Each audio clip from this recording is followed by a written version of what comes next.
At last, new mission tree for Japan, with their own special unit samurais. Plenty of OP bonuses in this mission tree, you have even no idea. Rework of the incidents, as well as special government mechanics.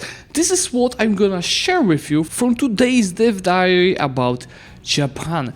Please fasten your seatbelts, because this is gonna be even more OP than what we've seen last week for the Ottomans. So obviously, first of all, we have a reminder that Japan as a region did get a lot of content in Mandate of Heaven, but the issue is there's not that much of unique stuff for Shogunate, and the mission tree is like worse than default. So we have a first look at the Japanese missions. You can see that there will be plenty of them, and there is a possibility to claim the Mandate of Heaven from China, which means that you can lock Mandate of Heaven missions. I think there was like 16 of them. Yeah, there it goes. We have 30 new missions and 46 if you become Emperor of China. So the top half of the mission tree will deal with the internal affairs of the island, introducing you to guide the nation through military, commercial as well as administrative changes you might wish to enact. Nearly every single mission is tied to either a new mechanic specifically made for Japan or dynamic set of rewards. That sounds like something interesting. Let's take a look. One of the major cool additions are the samurais. As it's mentioned here, they should be about 10 to 25% of our force limit. So let's say, yeah, a middle-sized country with a high force limit, you should have between 10 and 25,000 of samurais. That sounds fair. Question is, how is the force limit calculated? Because I don't think I can see it here. And as for the modifiers, 10% discipline. That's a bit much. I remember when banners used to have 10% discipline, that got nerfed quickly. But at the same time, they have some negative modifiers like reinforced speed, I think same as banners, reinforced cost, this is even harsher, and the morale damage is minus 5%. From what I've seen later in the dev diary, there will be more modifiers that can boost samurais. So maybe having that in mind, we could make it 7.5 discipline instead. Give us some ideas about what color they should be, and feel free to chime with some overall feedback. Feedback you know already. For the color, I mean, there's a lot of reddish units already, so why don't we make it black? That will look really cool, guys. Every daimyo, shogun and independent daimyo will access the new units either through the national ideas or the governance type. And what's the most interesting, Japan has 15% samurai force limit, so maybe at last Japanese ideas will be worth to take, because some daimyos had far better ideas. Then we can take a look through the highlights of the new events and missions that will be added to the next patch and DLC. And first one is the Bushido mission, which used to be, I think, just 2.5% discipline temporarily, so trash. Now instead of that, we've got the Book of 5 Rings, which will allow us to focus either on land or sea, and I love the choice because Japan does not really have to be always army. Remember my video about top 10 nations to play 2023? One of the nations that I presented there was Kano, that is focused on the sea. So if we go colonial, going to Indonesia, naval invade China, we have a choice right now. Let's see the modifiers. For the Navy, we've got 0.25 here in Naval Edition, and Marines force limit 10%. Alternatively, for the military, we've got 0.25 Army Tradition and 20% Army Drill Game modifier. I think this sounds fair. I wouldn't change anything here. What's also very important, based on your choice here, you will get different rewards for the next 2 missions. So if you focus on the army, we can get reinforced speed 30%, military tactics 10%. So if my base military tactics is 3, I'm gonna get 0.3 military tactics. That sounds a bit too much, especially that reinforced speed is, in my opinion, the best non-army quality military modifier for the multiplayer. This is already a lot. Just this would be OP. When we have army tradition and then we have military tactics. Maybe try everything both, right? Make this 15% and make this 5%. With the maritime mission, we can get naval tradition from the battles, ship cannons and hull size. This will probably be nerfed. It's quite powerful. Yes, it is. Please nerf. Oh, maybe just choose one of these two modifiers and make it nerfed. Just, don't break it too much of how OP the naval Japan would be. Train the Samurai mission would be also dynamic based on your choice earlier. So if you choose the land, we can get Reform the Samurai tier fire, guarantee reform, giving bonuses to the samurais, 10% fire damage, told you there would be more bonuses, as well as yearly army tradition and army drill game modifiers. Again, yearly army tradition. There was yearly army tradition already before. Then if we choose the naval one, we get land fire damage and fire damage received for the marines.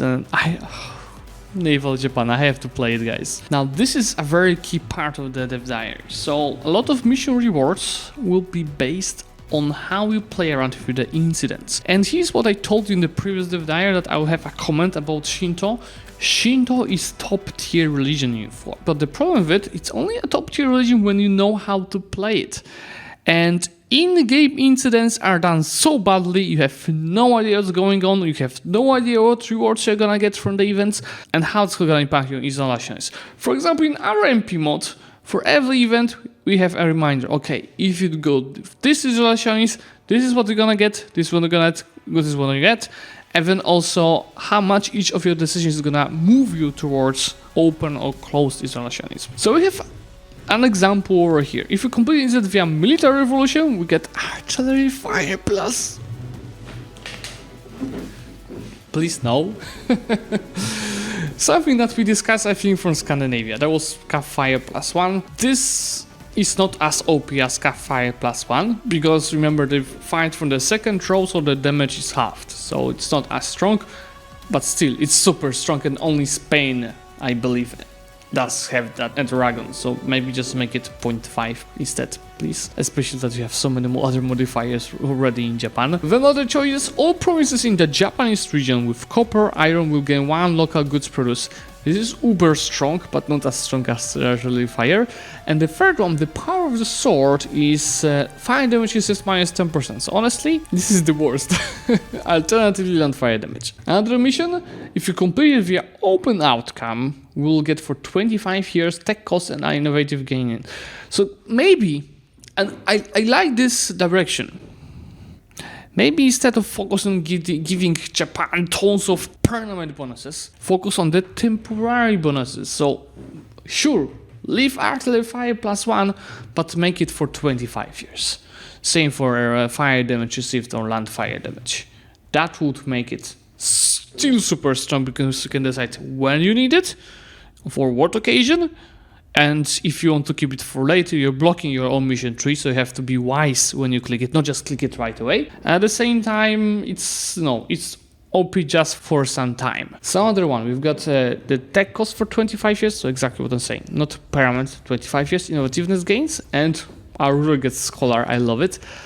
Balance will, what is going, all of our trade buildings will be upgraded and gain 1 base production development. Cool, I like this is, innovative bonus. Innovative, not just a plain modifier. And for isolationist outcome, Japan region gets enforced Sakoku, giving local dev cost and possible number of manufacturers. I mean, local dev cost 5% is not like changing much, but +1 manufacturers, yes, it does change much. As it was promised in the previous dev diaries, 1.35 wants to focus on giving more unique current reforms to certain nations, not just, default monarchy missions, etc. That's what they are also giving here to Japan.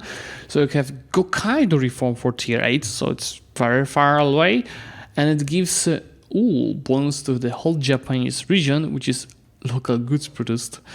This is okay, it's not super strong. Local province trade power modifier, strong, still not broken. Local trade value. So let's say I'm playing nicely, I'm expanding a lot as Japan. It's a global trade, so 1600, and I've got, let's say 40 or 50 value in Japan. Does it mean that I don't know how many Japan provinces is, let's say 40. Every of my 40 provinces gets 5 value to trade? Does it mean I'm gonna have 240 value in Japan? I hope that I'm terribly wrong, because that would be uber broken. I would say just remove this modifier. Stand the Bakugan system, tier 10. Max absolute is max effect of... That's a new modifier. Max effect of absolute amplifies your current absolute's potency. If an absolute grants 30% admin efficiency, then 20% max effect of absolute will amplify the 30% up to 36. Does it work the same with the discipline? So instead of 5% I'm gonna get another one? That's nice. I like this modifier. Developing our provincial admin will yield twice the crown loan bonus for 20 years. So deving the tax meta is gonna be actually a meta for Japan. I'm starting to like this nation more and more. What else? Developing provincial tax will yield twice the base tax developments as well as one merchant guild's loyal. So for every dev click of tax, I'm gonna get 2 dev clicks? The tax meta is... Big boss, I know that you're listening. You're watching too much of the tax meta videos. Construction army building will grant 0.25% army professionalism. So let's say I have, again, 40 provinces. I'm gonna build manpower building and forestry building. So I have 20% of army professions I can get from that. If you just play in Japan, you could win more. A bit too strong, I would say. 0.15 probably will be more balanced. We don't want to have you just don't want to give free professionals for Japan, especially, I mean, is it permanent? I mean, if it's not permanent, but let's say for 20 years, then I think I could accept it. It's gonna be still strong if you just save up money to build everything at this point. But on the other hand, of course, you're gonna lose potential by not getting these buildings earlier. So, you know, there's some balance. Another branch of the mission tree of Japan is Conquest. We have opportunity to seize land in both Korea and China, as well as at the Malacca trade node. Every level our diplomatic advisors will grant us -5% conversion cost of culture and conquer China casus belli. It's giving some, you know, like, what's it working like? How it would be very useful. For example, it's like conquering lines at 70% of the cost, or 80%, or 50%. We don't know. Regiment costs, prices of iron increase. Every owned province of iron and a manufacturer will gain 1 development. Well, it's not so OP because it's not that easy to get a manufacturing. And lose temporal autonomy North China region. Oh, that's nice. Japan gets masters of the Daikan throne. 20% manpower in accepted culture provinces. Japan is starting to look like the most OP military nation in game. Even the Ottomans from the previous Dev don't seem that strong. We get the following supplementary reward if we complete the mission as Emperor of China. So we have the Mandate of Heaven. And then you're gonna get Divine Aspirations, which is Monarch Power Tribute from Tributary States +1. Infinite mana from the tributary states. That sounds like OP. Should you claim the mandate, you will be able to fabricate tributary casus belli on anyone as long as they are weaker than your development wise and independent. Sounds even more OP. Even Fate of Mandate allows you, if you get on the right mission, to take mandate in the middle of the war with China. Japan becomes the Emperor of China, and we're gonna get mandate growth modifier and max ported colors. That's not OP. And grant access to naval hegemon mechanic. Should you complete the mission Y already hegemon, we will gain a special Easter egg modifier called Unleash the Shinkiru. What it's giving? You should say it. Alright, so then we have Daikan Method. Again, depending on your isolationist level, you're gonna get the different reward. 0 or 1 trade efficiency, more diplomatic power. 2 construction cost, construction time, production efficiency. 3 or 4 dev cost, goods plus modifier. I think each of them is pretty strong. I wouldn't say one of them is more OP than the others, and just which one you need more will depend on your situation. You need more money, you go for the first one. You need, you have a lot of money and you want to construct a lot, you go for this. You want to just also have more money. Actually, this one could be a little bit stronger, but at the same time you have a lot of power points to spend on deving, then you go for the third one. But of course, it's not like you have a choice. It's more like your long-term game plan should involve like what kind of isolations you want to stay at. And there is a topic that isolation is a little bit reworked, more like the bonuses. And based on the comment over here, open doors, so the 0 level, and closed doors, so level 4, are boosted. So you have to play more to actually end up in one of these 2 situations and to get the best of bonuses. So have trade efficiency, tech cost, and depot reputation. These are very nice. On level 1, transfer heretics, institutional spread, this is giga mech. Selective integration is construction cost, idea cost. This is nice.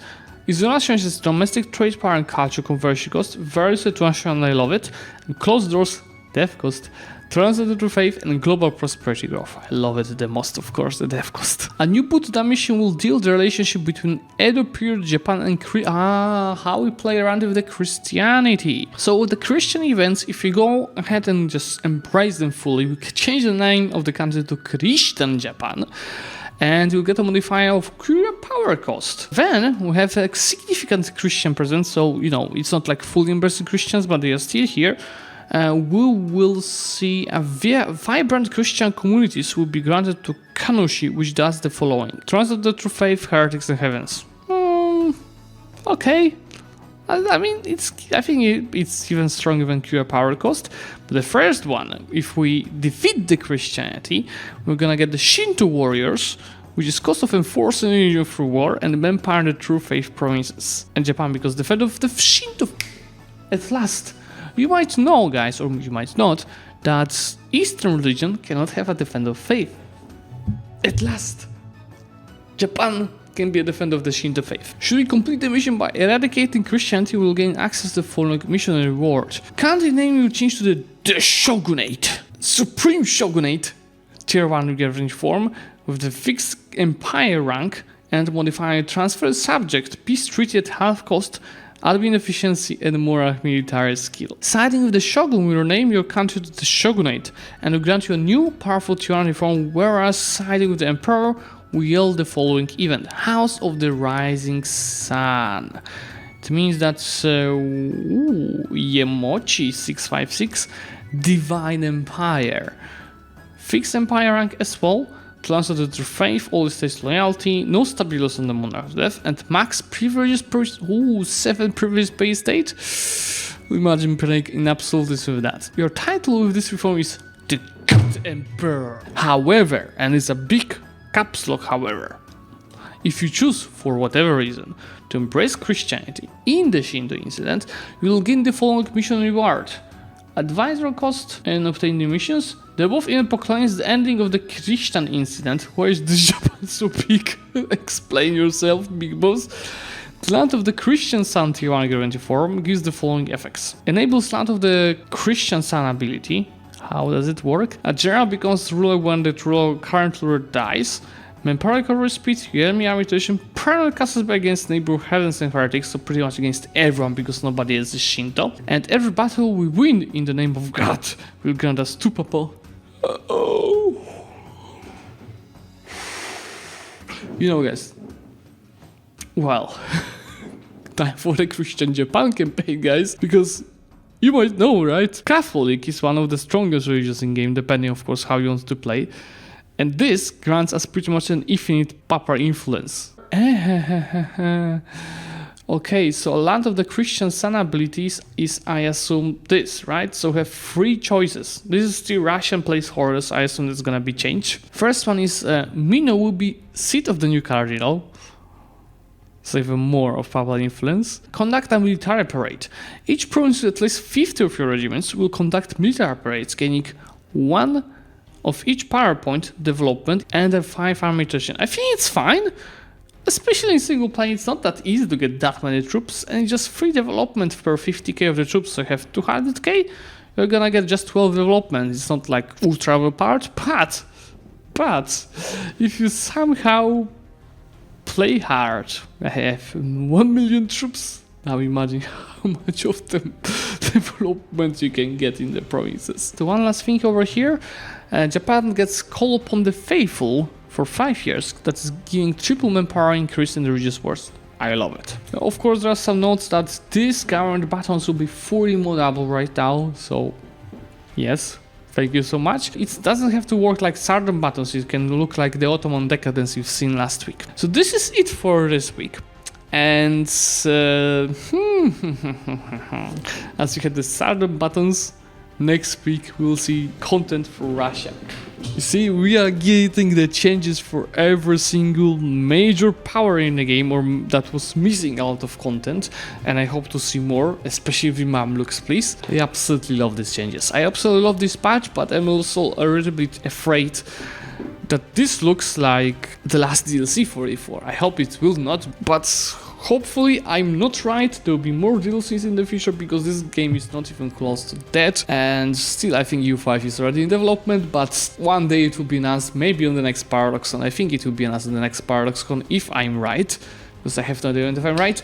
But in any case, if you do like my Dev Diaries content and you like me to record more, especially in the next weeks for Russia, etc., remember to leave a like on this video because it helps to get me to more people to spread the content, and subscribe to the channel to get notified about this. Bye!